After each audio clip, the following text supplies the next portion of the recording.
In this episode, superhuman learner, helping murderers become peacekeepers, Doug Knoll and I came up with a few sketches. I like this idea of learning how to learn, right? Okay. Something really kind of arbitrary and small. Someone comes to you and says, hey, I want to learn how to do this very small thing. And it would be in a huge, elaborate, like thousands of hours, like really detailed plan. Let me just say that when we train our inmate trainers, we have a train the trainer day, and we have them teach people how to do stuff, mundane stuff, like how to comb your hair. The trial lawyer, the lengths that you'll go through. The evidence was swallowed by the dog, and you're like, I'm out. The mediation and peacemaking. But I was thinking, like, what if you got hired by, say, the Empire from Star Wars or something like that to come in and teach mediation to Kylo Ren or Darth Vader or something along those lines? It could be any like scary. How do you mediate evil? That was a chapter in my third book. Which one did we pick? Well, you probably know if you looked at the show notes and saw the title. But otherwise, you'll find out on this week's episode of... It's a sketch comedy podcast show. Welcome to Sketch Comedy Podcast Show, the one-of-a-kind show where I, Stuart Rice, invite interesting people to have intriguing conversations and then improvise a comedy sketch based on what we talked about. I apologize for such inconsistency in releasing episodes, but man, I moved, had some personal stuff happen. You guys don't pay me, so just enjoy the show. You know, sometimes it's important to understand your limits. Like setting up a budget, or knowing how much you can drink at a party before you end up naked and asking people for pony rides. Sorry, Grandma, but man, your birthday was great. This episode's guest, Doug Knoll, doesn't look at limits the same way. He has figured out how to break all of the limits, physically, mentally, and has perfected learning in what seems to be a superhuman way. Doug was a trial lawyer in California who was tenacious and was sought after all throughout the state. Hating the commute, Doug decided to learn how to fly just to get out of traffic jams. Doug has been part of bands and has recently taken up concert jazz. That's right, took up jazz for fun. Most recently, he has been a best-selling author and has created a program to help murderers in prison to become experts in diffusing violent situations. If that last sentence doesn't boggle your mind, I don't know what will. We talk about learning and how to do it properly, some of his amazing trial lawyer stories, the time he almost died flying a plane, and then we talk a great deal about his de-escalation techniques and his work with inmates, which is absolutely amazing. You can learn more about Doug and his programs at dougknoll.com. And now, my conversation with Doug Knoll, superhuman learner helping murderers become peacekeepers. Doug, thank you so much for joining me for the very first time today. You're welcome, Stuart. I've heard about your show, and I'm really looking forward to the craziness. It should be pretty crazy. Already has been, actually. Doug, let me ask you a question you might even actually know the answer to already. What makes you interesting? Well, it's a bit of a story. So I was born with a lot of problems. I was born almost blind, partially deaf, crippled with 2 club feet, really bad teeth. And I couldn't walk until I was 3 or 4 years old. I had multiple surgeries on my legs, but I did get in the right line for brains. I was a pretty smart guy. So I ended up going to an Ivy League school and then went to law school and was a trial lawyer for 22 years. But along the way, I picked up a whole bunch of interesting skills. I've lived probably more lifetimes in my life than I possibly can deserve, because I ended up being a level 3 certified ski instructor, a whitewater rafter and class 4 kayaker, rock climber, mountaineer. I've got a pilot's license, instrument rated, single engine, multi-engine, helicopter, tail wheel. It got a 2,000 hours of flying behind me. I became a secondary black belt Tai Chi master, taught myself Irish fiddle in law school, and 10 years ago took up jazz and blues violin, and now I play jazz and blues violin and having a blast with that. So, like I said, many, many, many, many lifetimes. And I've had a lot of really interesting careers. 22 years as a trial lawyer, then became a peacemaker and a mediator. Then I went into maximum security prisons. I've been doing that for the last 10 years, training murderers to be peacemakers. Oh, we're definitely going to talk about that. That is creating online courses for people. Yeah, creating online courses for people to become emotionally intelligent and teaching them how to be leaders and teaching negotiation. I've written 4 books. The last one was a bestseller. So what makes me interesting is that I've had a lot of different lifetime experiences, and it's been a ride. It still is. I'm married to the most incredible woman in the world. So living on 10 acres south of Yosemite. And so the pandemic, I know it's hurt a lot of people, but for us, it's been a blessing because I don't have to leave this property. And oh yeah, no kidding. Incredible. And right now, if I could look out my window, wildflowers are blasting off everywhere. It's incredible. That's amazing. So that's what makes it an interesting. That is multiple breaths worth of interesting, right? Like you had to inhale numerous times. For me, I'm like, But when anybody asks me that question, no one's ever asked me that question. So I actually, truth be told, we tried this once before. I forgot to hit the record button. So I'm going to go ahead and just ask the question that I just asked again is, was there a little bit of overcompensation since you were born with all of these not ideal situations? Yeah, absolutely. In the beginning, I was definitely overcompensating, but then I learned something really interesting about myself, which is that I love to learn. And so I started taking up stuff that just interested me. So for example, why did I learn how to fly? Well, living in Central California, I had to do court appearances all up and down the state. And I didn't like driving the 4 hours down to LA or the 3.5 hours up to San Francisco. It was, why not learn how to fly and do it in less than an hour or an hour rather than spend time driving? So I was looking for efficiency. And I was also looking for cool stuff to do because it got fun. And I mean, fly fishing and rock climbing and kayaking and rafting. I still raft. I don't kayak anymore, but just really fun stuff to do. And that's what got me going. And so I learned how to learn. I know exactly what it takes for me to become a master at anything. And I'm careful about what I choose. So, for example, I don't play golf. I know what it would take for me to become a scratch golfer. I don't want to put that time into it, right? But I could become a scratch golfer if I wanted to. It's just I don't have a desire to do it. And I don't take up things that I'm not very good at. I mean, I don't take up things that I don't want to master. Golfing is very difficult. It takes a lot, thousands and thousands of hours of practice to get good at it. I just don't want to put the time in on that. But I will put thousands of hours into my violin playing, jazz and blues violin, because I really love doing that. That's cool.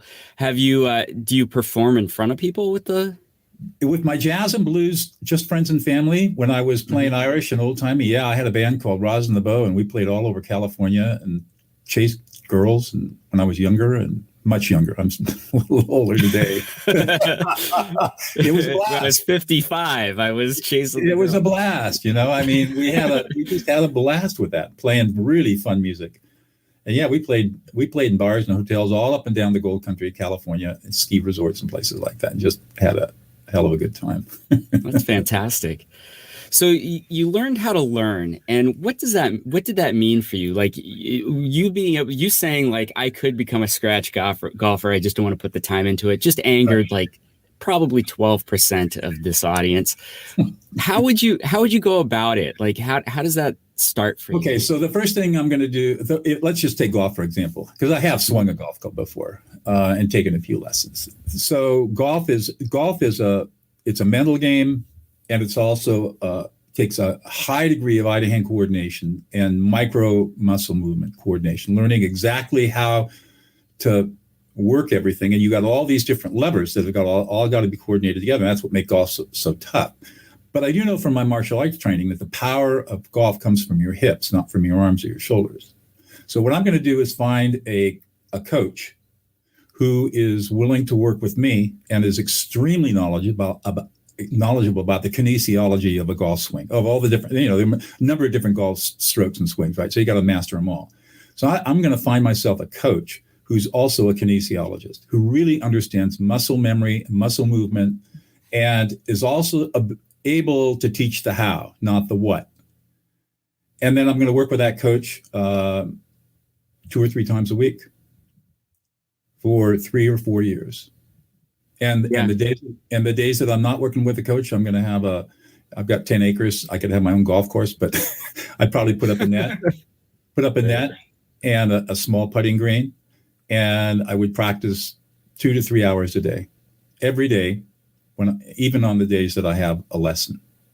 And it will take me 3,000 to 5,000 hours, depending on what it is. But I will be a scratch golfer at the end of that, probably 4 to 5 years, at least 3,000 to 4,000 hours. Yeah, that seems realistic, and it doesn't sound like you're just taking a magic pill.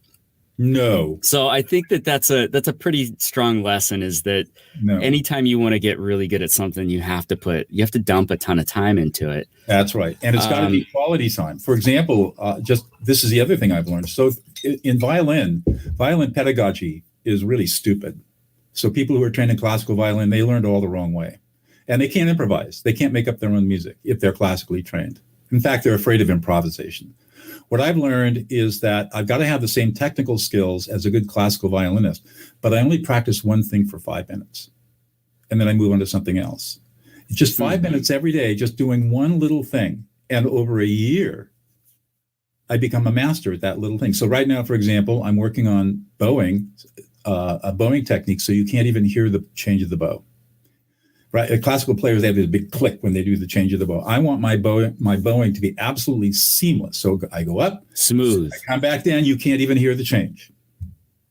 So I spend 5 to 10 minutes every day learning, isolating what that is. And it turns out like golf, it's a very complex, coordinated physical motion between the shoulder, the arm, the forearm, the wrist, and the fingers. And the click, the change comes from just a slight contraction of the hand, as fast as you can make it without making any sound. I'm getting there. Yeah. So that, so like in anything, I don't practice anything for any one particular skill for more than 5 minutes, because your brain can't handle it. Your brain gets tired. So let the brain rest, go on to something else, come back to it. That's actually incredibly good advice, and not the same advice that I've given to other people. So I will change my advice, because you're much better at learning than I am. Well, I had to learn how to learn because I had so many problems. Yeah. When I grew up in the 50s and 60s, and I was left-handed too. I forgot to mention that. What? So I had to learn from right-handers. I had to learn from coaches and people who were not patient with me because I was uncoordinated. I couldn't run. I couldn't skip. I couldn't do jack diddly with my body. And I never met a coach or a teacher who could really help me. Most of them got irritated and frustrated because I wasn't a natural athlete. So I said, I have to learn how to do this myself. And that's what turned me into a teacher, is I said, all right, I have to learn this stuff well enough that I can teach it. And I am never going to subject somebody that I'm teaching anything, like skiing or whitewater or anything. I'm never going to subject them to the insult and the pain and the disrespect and the lack of patience that I got from every single teacher and coach I had from kindergarten all the way through high school. Not going to do it. Yeah. Yeah. My brother-in-law is naturally left-handed and had to transition for all sports over to right-handed because no coach would ever, and watching him play golf, you almost feel like he needs special parking. When was the time you went, you know what? I want to go experience LA law. Like, you became a trial lawyer. Yeah. Like that's not a small job. Like, that's a big job. That's not a, and it's many, many hours of tedium and boredom. Yeah. Yeah. And you did that for 22 years. You were a trial lawyer. Was it like LA law? I just imagine everything's like LA law. No. So I'll just tell you one story out of my law, one of my bigger cases. I only lost, I did over 200 trials over 22 years. So I was a trial dog, not a litigator. Big difference. And it wasn't infrequent that I would come up against big LA and San Francisco firms and with senior partners who had never been in the courtroom before. And, I was trying. I joined the firm. I clerked for a year for a judge, and then I joined my firm in 78. I tried my first jury trial. I joined the firm in September of 78, and I tried my first jury trial in November of 78. That's unheard of. Right. But that's how you become a trial lawyer. You should try cases, right? There's no real school to go to. You just got to learn how to do it. So I want to tell this one story. So one of my partners gave me a case where he was representing another lawyer in our community in an insurance case. And without going into a lot of detail, I knew that this case was a loser.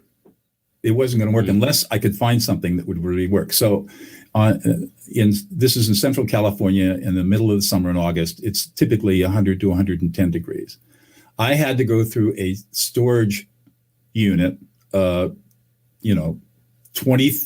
feet tall, 30 feet back, 20 feet wide, full of file boxes of files from a defunct insurance company. So I stripped down to my shorts, put a bandana around my head, and I went through every single piece of paper in that storage shed. And I found the smoking gun. And I won $10 million. Really? I won $10 million from my client in fraud. Wow. Insurance fraud. So that's what trial lawyering is all about. I could have assigned it out to a young lawyer, to an associate, but I knew the associate wouldn't do it. I'll tell you just another story. What an asshole I could be. So I was working with one of my partners on a large construction case against a supplier, and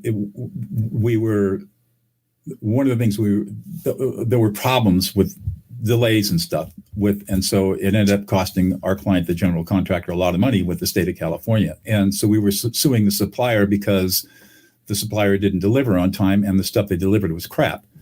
So one day we had a whole room full of boxes, nothing like the storage shed, but still it was a kind of a war room. And we had a young associate working on the case. And I said, okay, I need this invoice and it's going to say this on it. Now, there were probably 300 boxes in there, banker's boxes full of documents. Again, I'd gone through every single piece of paper because I needed to know what was in there. And he came back to me and said, well, it's not there. And I said, well, you looked all through all the boxes. Well, yeah. So he came with me. We walked down the hall into the room and I went to the middle of these boxes. I pulled out the right box. I flipped through the file and I pulled out the paper and said, what the fuck is this? You're fired. Yeah, no kidding. How do you even go through, if you're going through boxes and boxes of papers, like what are you looking for? Like how do you even sometimes you don't even know. And all you know is that this is the data. And the data doesn't mean anything to you until you've gone through it over and over and over again. And the reason that I was so good as a trial lawyer is that I was able to deal with the boredom and the tedium of looking at tens of thousands of documents, read every single one of them. I'll give you another example. I had a case where I was representing a general contractor. He was being sued by a painting subcontractor, and the painting subcontractor screwed up the job. He couldn't get the job done on time, so my guy had to bring in another subcontractor.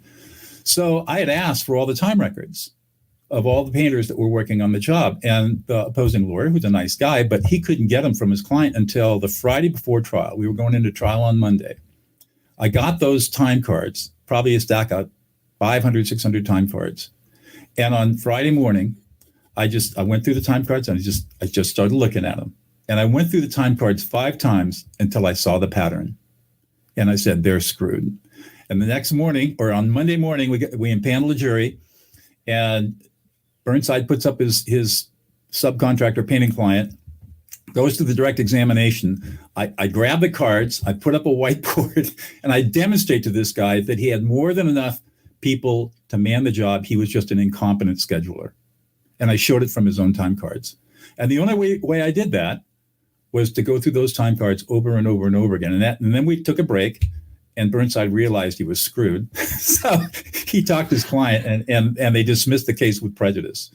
And everybody absorbed their own cost. So I walked back I'm back at the firm before lunch, and one of my senior partners looked at me and said, "You're supposed to be in trial right now." And I said, "Yeah, it's over with."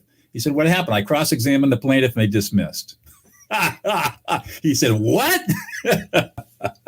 That's amazing. I feel that's what LA law, they don't show you that because no, they don't show you. You know, it's hours and hours and hours and hours of tedium, boring stuff.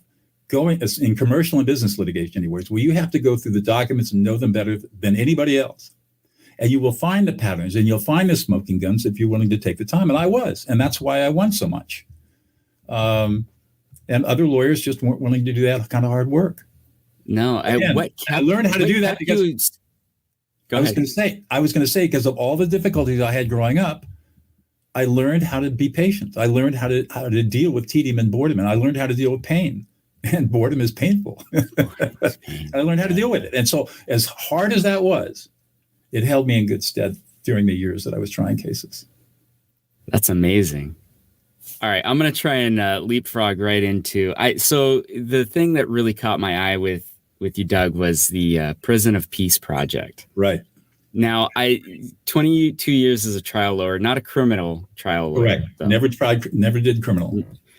But you somehow got into maximum security prisons and helped murderers become peacemakers and mediators. That's right. Explain that to us. Okay, so I left the practice of law in 2000. I decided that it was not my calling, even though I was very good at it. Right. And I'd gone back to school and gotten my master's degree in peacemaking and conflict studies to become a peacemaker and a mediator, because I was really interested. I saw litigation as being a really inefficient way of solving human conflict. And everybody was going to litigation because they didn't have any other skills to resolve conflict, and people were afraid to talk to each other, and lots of problems. So I go back to school, I get my master's degree, leave the firm, set up a mediation and peacemaking practice, which does very well. Recession hits in 2008, wipes me. I don't file bankruptcy, but my practice basically blows away. And so I started writing, started doing online stuff, learned more about online marketing than I'd known before. And then in 2010, with my colleague Laurel Carper, we get the opportunity to teach 15 women who are all lifers and long-termers, many of them murderers, in the largest, most violent women's prison in the world, how to become mediators and peacemakers to stop the violence in the prison. And that's where it started. And part of the curriculum that we used was a de-escalation technique that I developed in my mediation practice back in 2004. And by the time the original training was 12 weeks long, by the time we got into about week 8, we had 300 women on a waiting list wanting to learn. And so we stayed in that prison for 3 years until we trained inmates to be trainers. That's why we work with lifers and long-termers. They can now become, because they're there. Right. Well, that's how it started. And today, well, of course, the pandemic shut everything down. But before the pandemic, we were in 15 California prisons, a prison in Connecticut, 14 prisons in Greece, and startups in Nairobi and Italy, and a bunch of other states wanting to get this program started. And so, of course, the pandemic shut things down. We did distance learning. But now what's really cool is we're putting the whole curriculum on video. And we'll be able to send DVDs and train facilitators, outside people, not inmates, facilitators, how to use the videos via Zoom. And then they can go in and we can put Prison of Peace into any prison in the world that speaks English that wants to do this. That's amazing. So it's cutting down on the violence in prison. Absolutely. We've gotten letters from wardens, from yard captains, the stuff and of course the inmates themselves. We see that if on a yard with 1,000 inmates, if we can train up about 15 or 20 of them to fully be mediators, the violence drops precipitously within a year. And what are that happen over and over again? Yeah, what are the things that you're teaching them? Like, are you teaching them like Vulcan death grips? Like, what are you? Actually, our premise is when we go in is that we are working with a population of people who have varying degrees of mental acuity, varying degrees of mental health, have only known violence as a way of resolving conflict. So they have no real peacemaking skills whatsoever. And so we start, and before we can even get them to teach them the mediation process, we've got to build up some basic skills. So in the first workshop, we teach them how to listen, reflectively listen, not active listening, but reflective listening, very different. Mm-hmm. And we also teach them how to de-escalate anger. And we teach them how to be leaders in their what we call listening circles. Then in the second workshop, they get through all of that, a lot of homework. They get through that. Then we teach them how to make durable agreements. How do you reach an agreement with somebody and make sure that that person that you're making the agreement with will perform the agreement? And then what do you do if they don't? Because that's a big cause of conflict in prison. I loan you 5 pounds of coffee and you're supposed to pay me back next week, and you don't pay me back, and now the knives come out. How to help people solve a problem without giving advice, how to manage strong emotions, your own and other people, and then how to morally re-engage people who are morally disengaged, which is kind of an important thing to be able to do in prison. Yeah. And then once they've gotten through all of that and they've gotten all those skills mastered, then we take them through the mediation training and we teach them how to be a mediator. And then they go out and they've got to practice under our supervision mediation. And when they've demonstrated to us that they can successfully walk into a conflict that's on the edge of violence and help people solve it peacefully, then we certify them as mediators.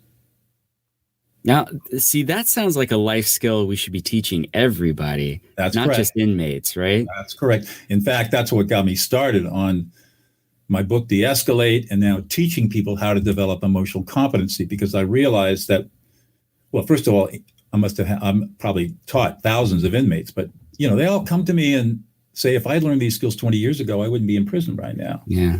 And then I started looking at families, and I read a statistic that 96% of all families are emotionally dysfunctional. and the ACEs that seems low. Yeah.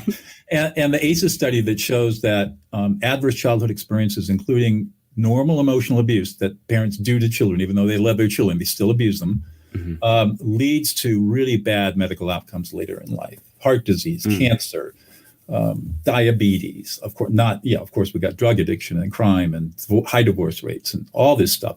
It all comes from unintentional emotional abuse that occurs in childhood. So I've just kind of made it my calling to get this word out about don't invalidate, validate. Learn how to listen other people into existence through these skills.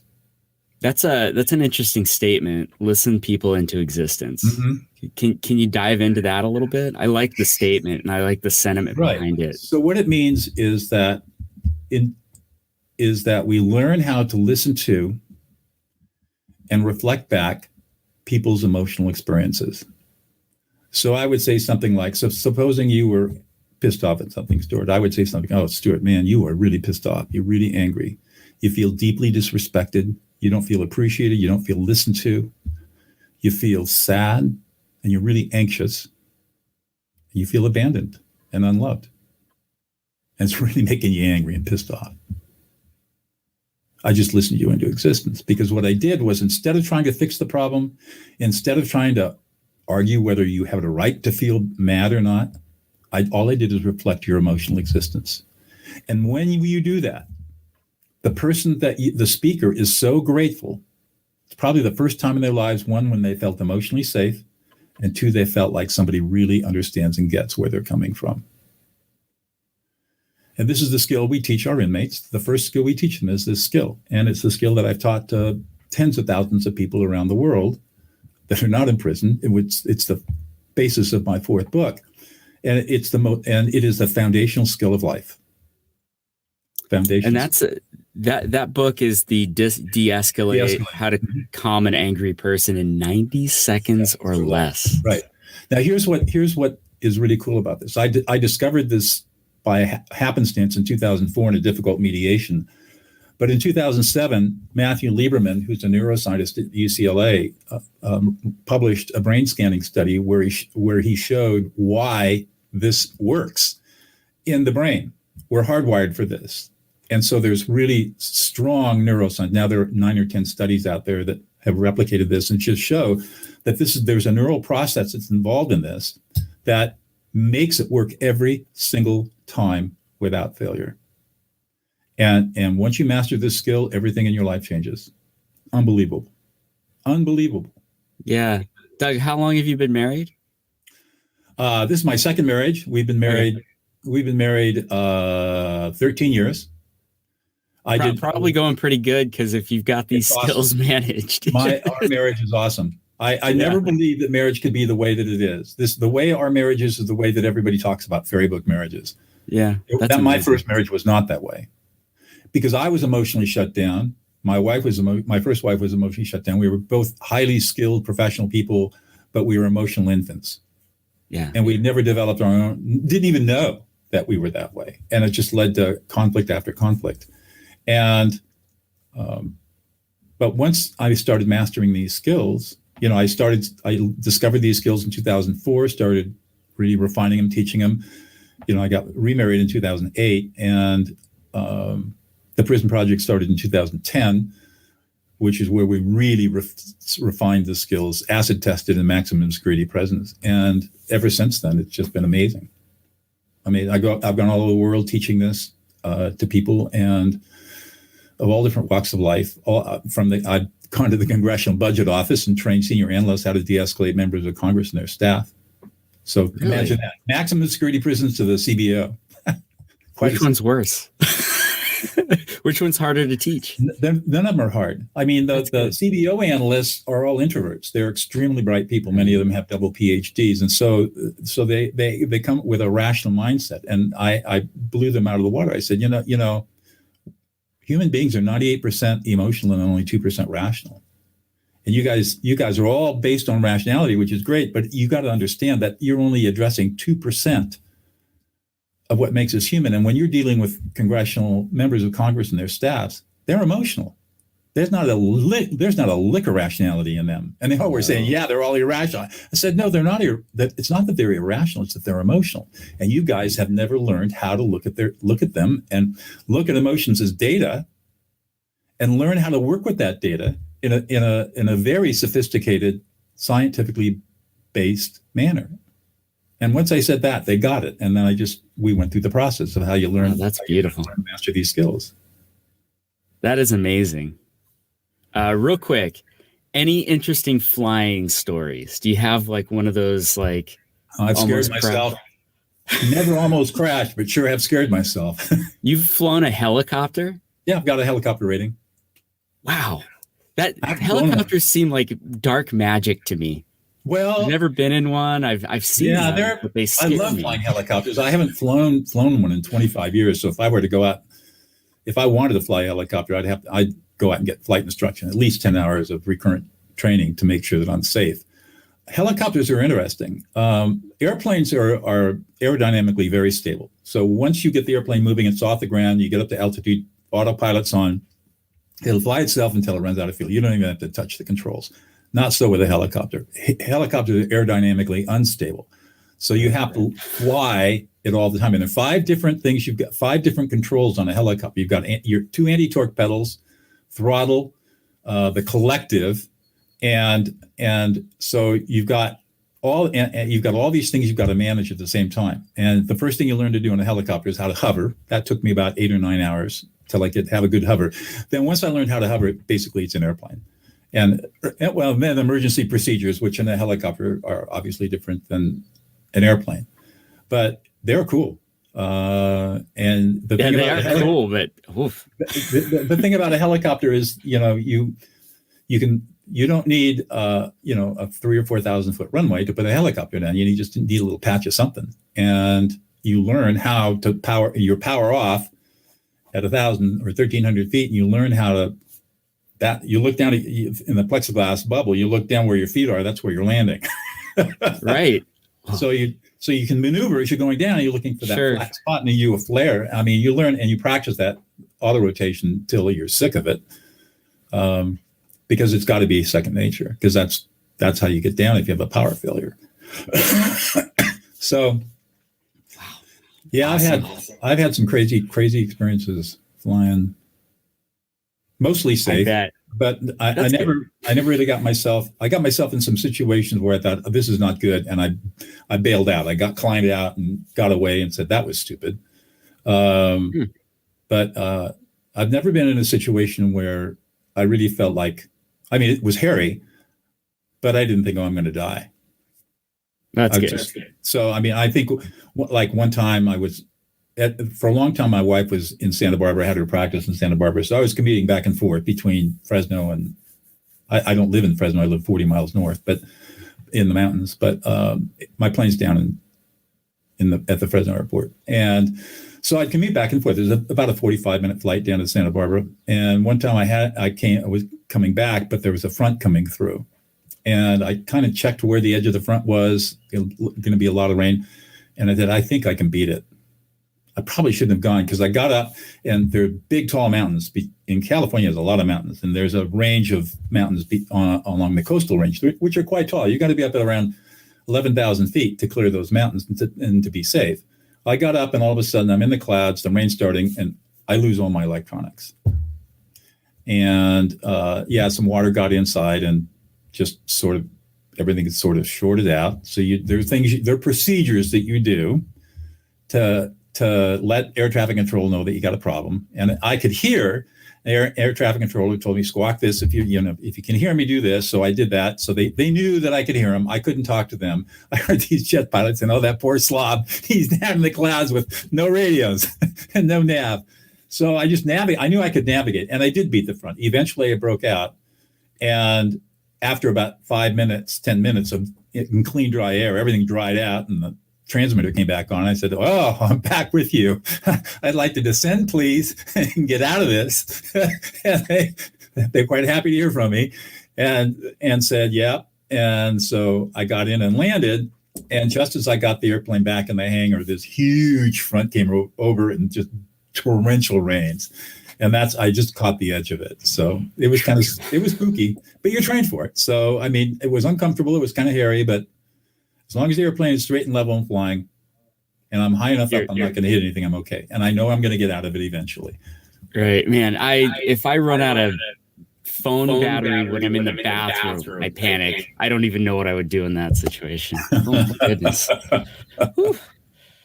All right. Well, Doug, I could talk to you all day, but I know you got things to do. And so it is time to record a sketch. When people talk about how they got stories, man, Doug got stories. That was pretty amazing. I mean, I've never come close to a near-death experience like that. And the fact that he probably didn't just shook it off and got back up on there, just amazing.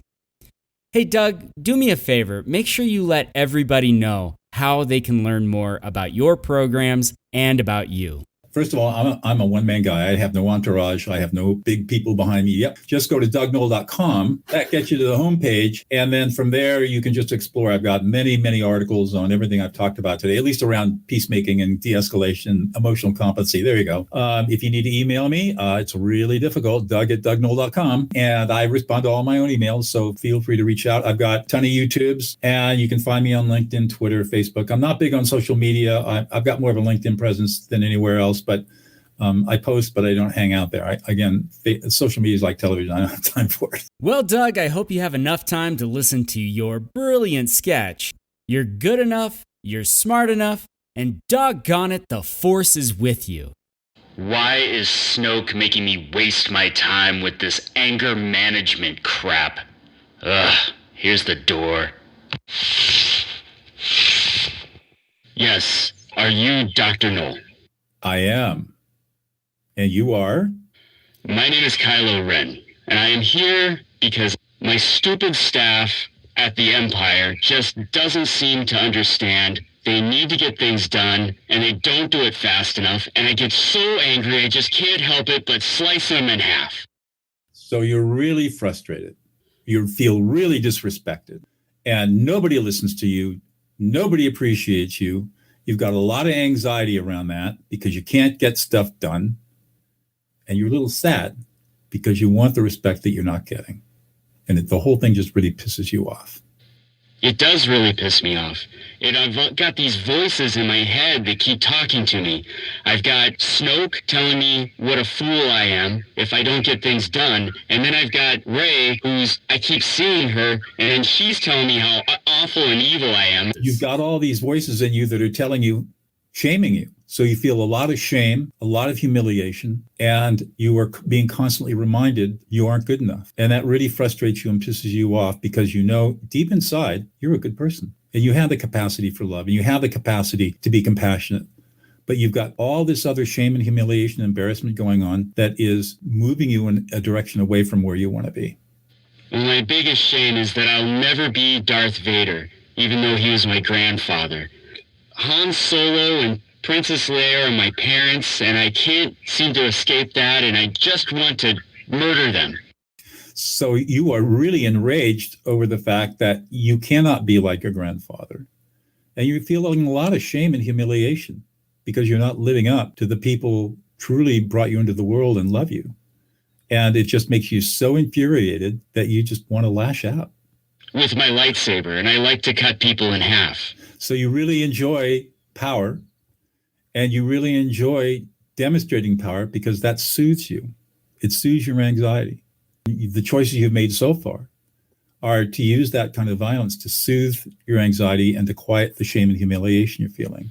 So I feel less like using my lightsaber to chop off people's heads.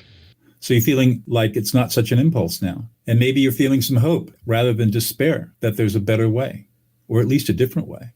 Did you just use the word hope? I did.